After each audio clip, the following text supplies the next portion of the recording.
Oke, Bismillahirrahmanirrahim. Assalamualaikum warahmatullahi wabarakatuh. Kembali lagi dengan saya di perkuliahan Fisika Dasar 2 atau Fisika Lanjutan. Kali ini kita mau ngelanjutin terkait materi yang kemarin. Kalau nggak salah kemarin ada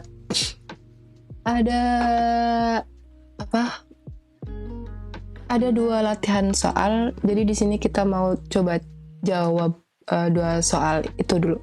Kemudian nanti kita akan bahas lagi terkait materi distribusi muatan yang kontinu pada benda batang 1 dimensi, 2 dimensi ataupun 3 dimensi. Kemudian lanjut ke dipole listrik. Oke, aku ini dulu buka dulu PR-nya kemarin karena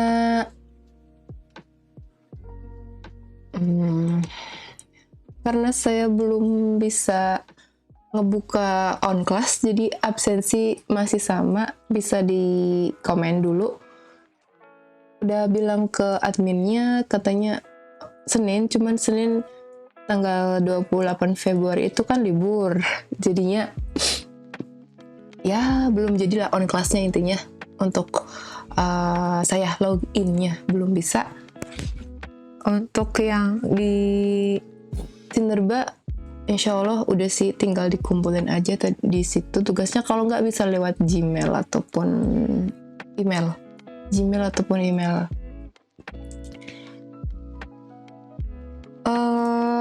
Oke, kita lihat dulu soalnya. Ya, nomor 1 kita memiliki muatan sebesar Q1 itu 2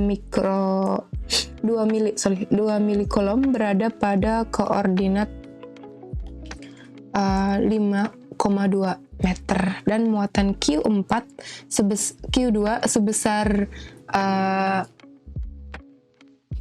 milikolom berada pada koordinat 2,6 meter. Berapa gaya yang dilakukan muatan Q1 pada Q2?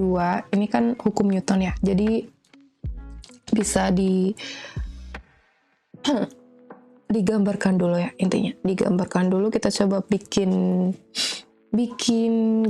grafiknya, diselesaikan dulu. Jawab nomor 1. Kita gambarkan dulu diagram bebasnya. Misalkan kita punya ini sumbu Y, kemudian kita bagi ini sumbu X-nya ke arah yang positif. Ini X positif, ini Y positif. Muatan Q1 berada pada koordinat 5.2. Misalkan 5.2 berarti ini 5. 1, 2, 3, 4, 5. 1, 2. Berarti 5.2 itu di sini.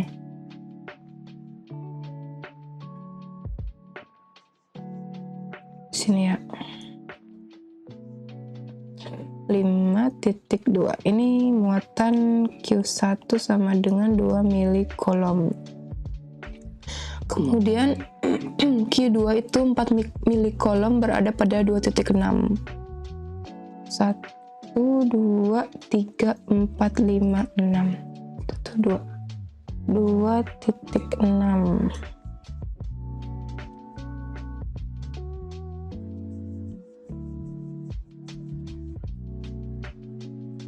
Kepenceng. Biarlah. Ya. 2.6. Q2 itu besarnya 4 milikolom berada di titik 2,6. Kalau ini tadi berada di titik 5,2 meter ya satuannya, meter. Ditanya berapa gaya yang dilakukan muatan Q1 pada Q2. Q1 pada Q2. Berarti jarak relatifnya itu dari Q1 sampai Q2 itu namanya R. Nah, jaraknya. Jaraknya ini R. R2 akibat 1 itu. Arahnya ke sini. Tadi apa nanyanya? Berapa gaya yang dilakukan muatan Q1 pada Q2? Q1 pada Q2. Q1 pada Q2 itu.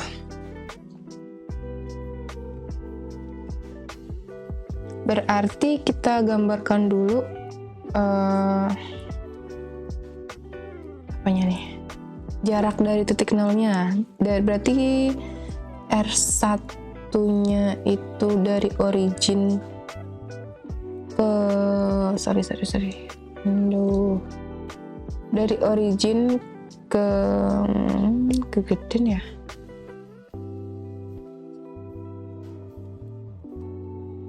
Dari origin ke titik Q1 itu R1, kemudian dari titik Q2 itu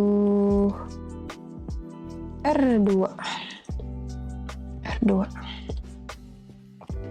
Nah, itu kurang lebihnya itu kayak gini gambarnya. Jadi kita tuliskan dulu di sini 1 itu sama dengan berapa berarti? Kan 5. 1, 2, 3. 1, 2, 3, 4, 5. 5 ke arah I. Terus Y-nya ditambah 2 ke arah J. Satuannya meter gitu. Kemudian R2 itu sama dengan 2 ke arah I ditambah 6 ke arah J meter gitu. Udah tahu kan berarti relatifnya R2 akibat 1 itu sama dengan R2 min R1. Berarti 2I plus 6J dikurangi 5I plus 2J. Satuannya meter. I min 2I min 5I. 2I min 5I berarti min 3 ya. Min 3I. Ditambah 6 min plus 2. 6 min plus 2. Itu berarti plus 4C. Satuannya meter. Udah didapat berarti tinggal dimasukkan gaya kolomnya F2 akibat 1 sama dengan Q1 kali Q2 per R21 vektornya dikalikan vektor satuannya. Kan jadi besarnya di sini dulu ditulis dulu, besar R21 itu sama dengan akar dari min 3 kuadrat ditambah 4 kuadrat sama dengan akar 9 plus 16 akar 25 sama dengan 5 meter. Ini besarnya. Jadi besar gaya Coulomb. Kalau ini kan gaya Coulombnya, ini gaya Coulomb itu vektor. Ini vektor gaya Coulomb. Kemudian kalau besarnya berarti besar dari gaya Coulomb itu sama dengan besarnya Q1 kalikan Q2 dibagi dengan besar dari R21. Nggak pakai satuan berarti. Berarti tinggal dimasukkan ada huruf ininya, konstanta K itu jangan lupa besarnya itu berarti 1/4 pi Pi epsilon 0 dikalikan Q1 nya itu harganya 2 milikulom, mili itu 10 pangkat min 3 ya, dikalikan Q2 nya itu 4 kali 10 pangkat min 3 dibagi dengan R nya itu 5 kuadrat, R kuadrat, sorry ini kurang kuadrat ya, kaki per R kuadrat, 5 kuadrat.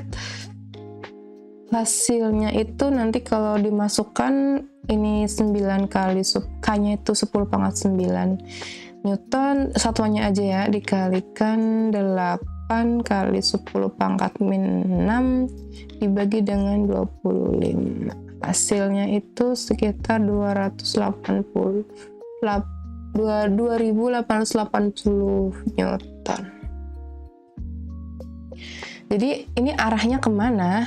Kalau arahnya kemana? Kita bisa cari lewat R21 itu sama dengan ini arah berarti satuan. R21 dibagi dengan besarnya R21. Berarti akar R21 itu berapa ini? Min 3i plus 4j, min 3i plus 4j dibagi dengan R21 itu harganya 5 kan? Jadi R-nya R21 itu sama dengan top min 3i per 5 ditambah 4 per 5 ke arah J. Ini satuannya meter.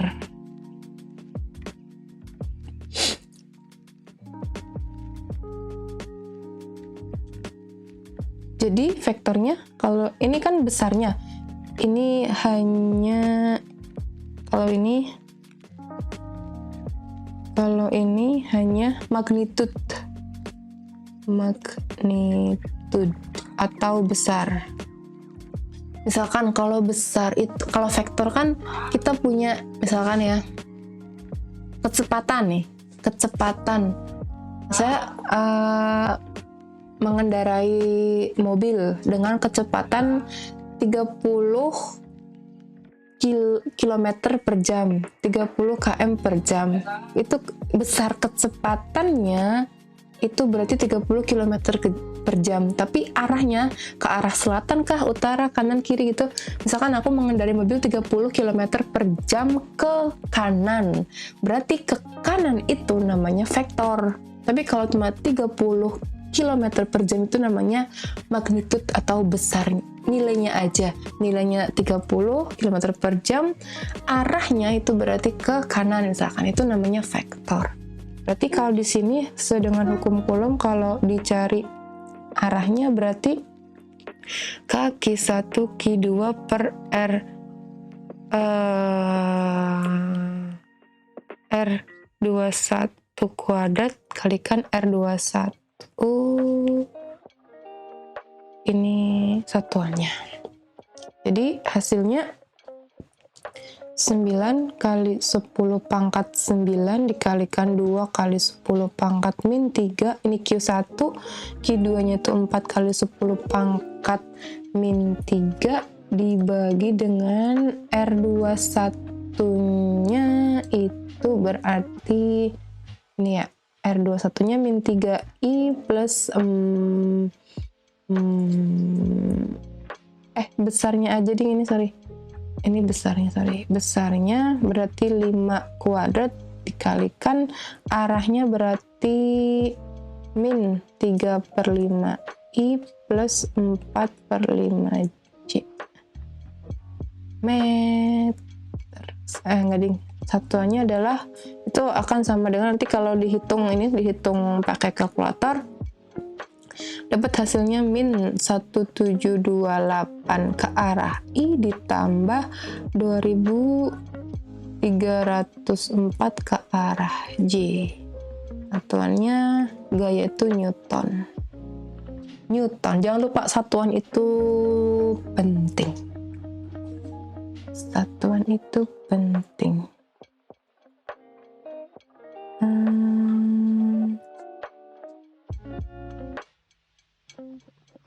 Duplicate kah? Itu salah. Unduplicate, undo.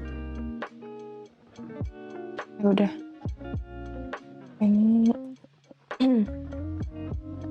insert pages, tapi ininya kita ganti template-nya SK.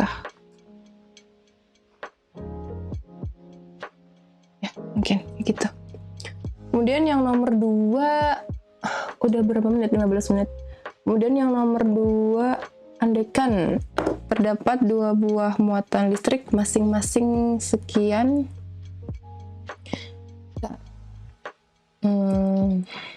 Ini konsep terkait medan listrik. Jadi contohnya ada 2, kita belajar medan listrik dan gaya Coulomb. Medan listrik itu kaki per R kuadrat. Nah, di sini andaikan terdapat 2 buah muatan listrik masing-masing Q1 itu 2 nano Coulomb. Nano itu 10 pangkat min 9 meter atau apa, min 9, pokoknya min 9, dan Q2 itu min 5 mc. Muatan pertama berada pada pusat koordinat dan muatan kedua berada pada koordinat 80 cm, 0 cm. Pertanyaannya, berapa kuat medan listrik dan arahnya pada titik tepat di antara 2 muatan tersebut? Kemudian di mana posisi yang memiliki medan 0? Buat kurva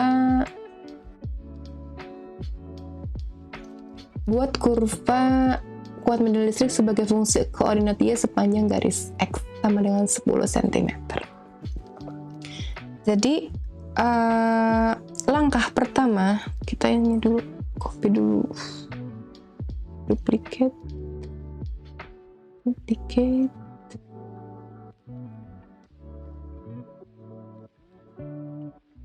Jadi langkah pertama, nomor 2, kita coba jawab.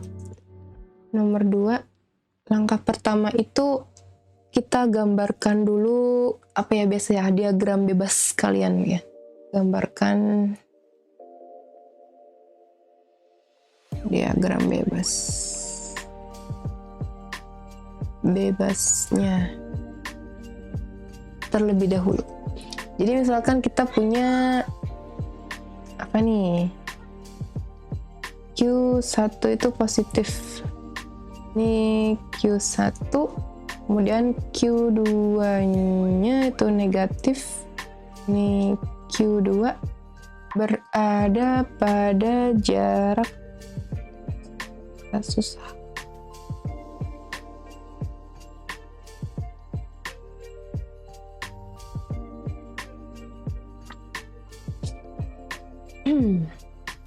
misalkan ini berarti kita ini ya, bikin gambar ini ke arah X, terus ini ke arah Y,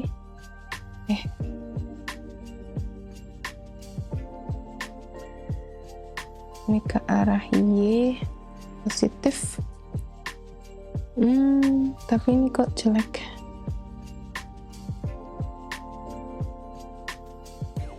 Ini lagi nih.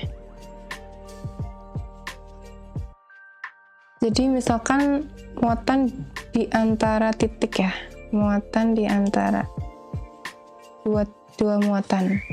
Kalau positif dia keluar, berarti ini kan positif, berarti dia medannya tuh kalau ada titik di sini, dia akan merasakan medannya tuh kayak gini. Ini misalkan E1 ke arah E1. Terus karena ini negatif, berarti dia akan masuk ke sini. Ini E2 gitu. Vektor ya tentunya. Medan listrik itu vektor. Jaraknya berarti kan Q1 dia berada pada muatan pertama berada pada pusat koordinat. Ini pusat koordinat, ini 0. Pusat koordinat, ini koordinatnya ya. Yang merah, pusat koordinat. Kemudian tulisannya apa nih? Dan muatan kedua berada pada 80. Berarti jarak dari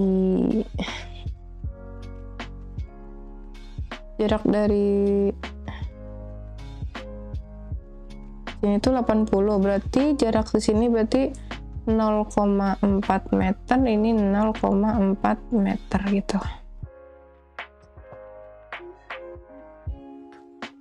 0,4 meter, 0,4 meter, kayak gitu kan. Ini gambarnya. Jadi besarnya kalau sudah dapat ini kita cari medan listrik S1. S1 itu sama dengan K 1/4 Pi epsilon 0 kalikan Q1 per R kuadrat. R-nya berarti 0,4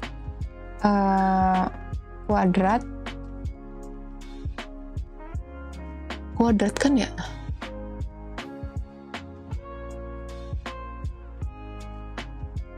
Itu kaki per R kuadrat kan dikalikan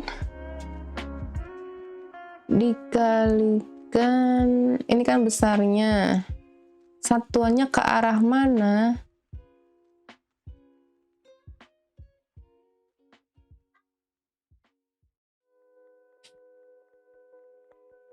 Dikalikan arahnya itu bentar.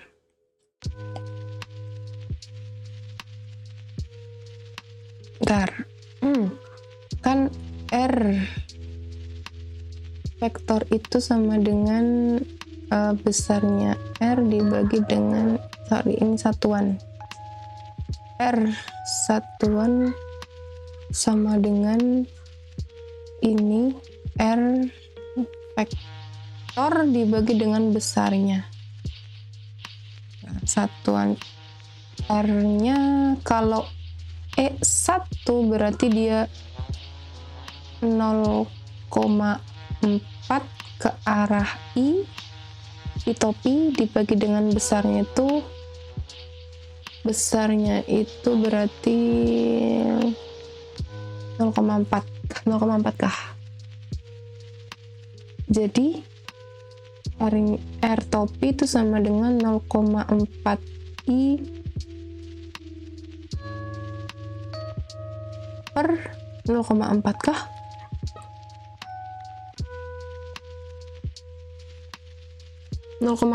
kuadrat kah? Ya kan? Sama dengan ini kan hilang 1. Berarti 0,4 ini I. R sama dengan I per 0,4. Kalau dimasukkan ke medan listriknya, ke misalkan S1 sama dengan Q1 per R1 kuadrat sama dengan 1/4 Pi epsilon 0 kalikan Q1-nya itu 2 nanocoulomb, 2 kali 10 pangkat min 9 coulomb, berarti dibagi dengan R1-nya itu 0,4 kuadrat dikalikan R-nya, ini R1 ini, R-nya berarti I per 0,4, jadi sama dengan 1/4 Pi epsilon 0 2 kali 10 pangkat min 9 dibagi 0,4, ini pangkatnya 3 ke arah I. Nanti tinggal K-nya dimasukkan, berarti harganya 9 kali 10 pangkat 9 ya, 10,9 dikalikan 2 kali 10 pangkat min 9 dibagi dengan 0,4 pangkatnya 3 kan, pangkat 3. Wait, 0,4 I nya dari mana ya? Terus ini arahnya ih.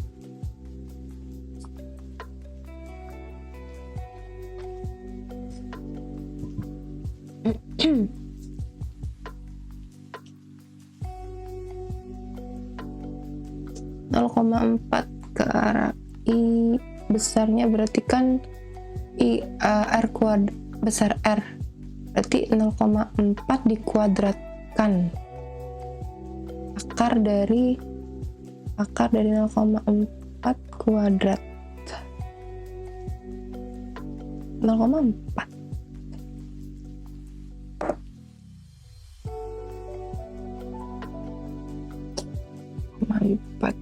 kuadrat.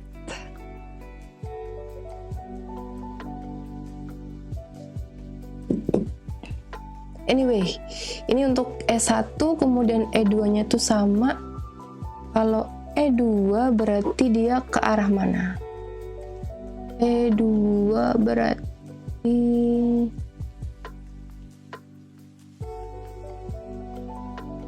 E-nya kan ke arah kanan, sama-sama kanan ya, sama-sama ke arah kanan. Nanti berarti dia tetap tinggal ininya diganti aja. Berarti ini E2 sama dengan KQ2 per R2 kuadrat R2 topi. Kalau R2 topinya berarti dia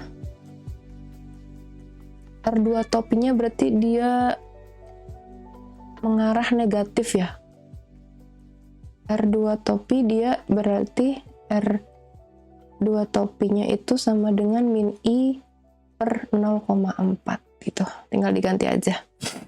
Jadi sama dengan 9 kali 10 pangkat 9 dikali ini K dikalikan Q2 itu 2 kali. Q2-nya itu berapa? Q2-nya itu 5 ya. Soalnya Q2 itu 5. Oh, Q2-nya itu min.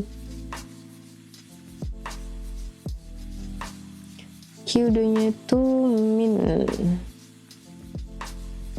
min 5 kali 10 pangkat 9 min 9 nano coulomb dibagi dengan R-nya itu 0,4 kuadrat.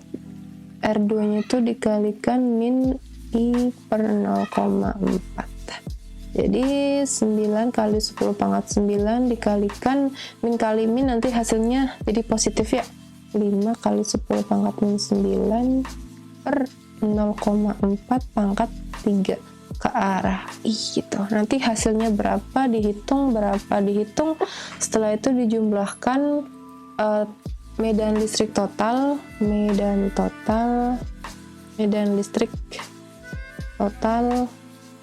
di antara dua muatan tersebut. Ini satuannya Newton itu sama dengan E1 plus E2 gitu. Di hasilnya berapa, ke arah mana gitu.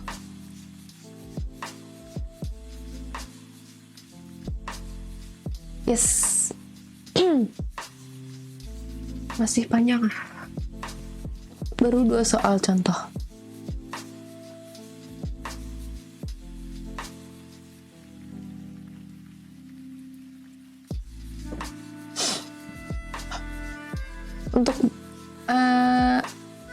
Untuk 2A, berapa kuat medan listrik yang arahnya pada titik tepat di antara muatan tersebut, udah terjawab ya. Terus yang B, di manakah posisinya memiliki medan 0? Artinya kan kalau ini misalkan kita titiknya di sini, kalau dia misalkan E1 arahnya kemana, dia kan positif, berarti dia keluar, berarti E1-nya ke kanan. Terus yang muat titik ini mengalami medan listrik gara-gara akibat Q2, berarti dia arahnya kemana? Ke kanan juga. Kenapa? Karena dia negatif, dia berarti medan listriknya masuk.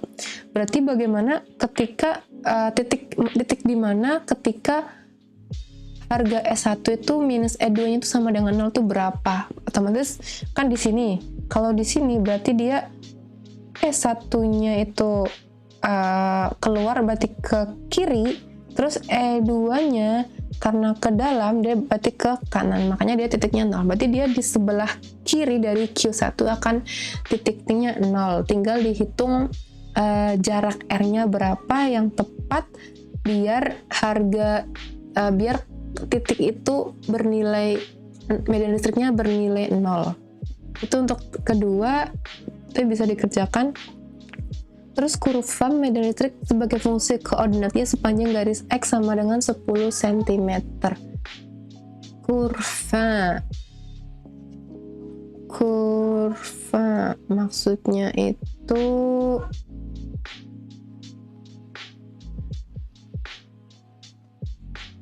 berarti dia sebagai fungsi koordinat Y sepanjang garis X sama dengan 10 cm. X-nya 10 cm. 10. Tadi kan di sini kan ini kan 80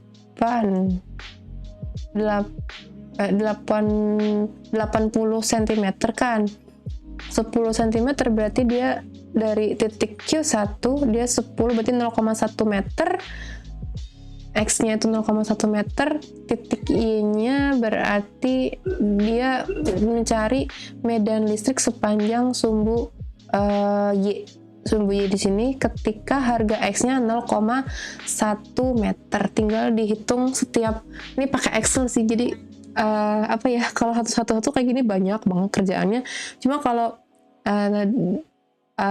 mencari kurvanya ketika X-nya 0,1 meter terus Q-nya itu kan nanti akan ada variasi, makanya perlu tinggal input harga Y dengan X-nya tetap dari Y-nya 0 sampai ke positif sama ke negatif. Begitu kiranya untuk contoh soalnya atau untuk pengerjaan latihan soalnya. Kita sudahi dulu, nanti kita akan lanjut bahas distribusi muatan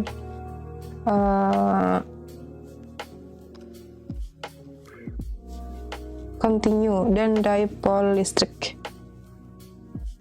Oke. See you on the next video. I'll catch you guys in the next video. Assalamualaikum. Stop. Bentar dulu. Stopnya gimana? Stop record.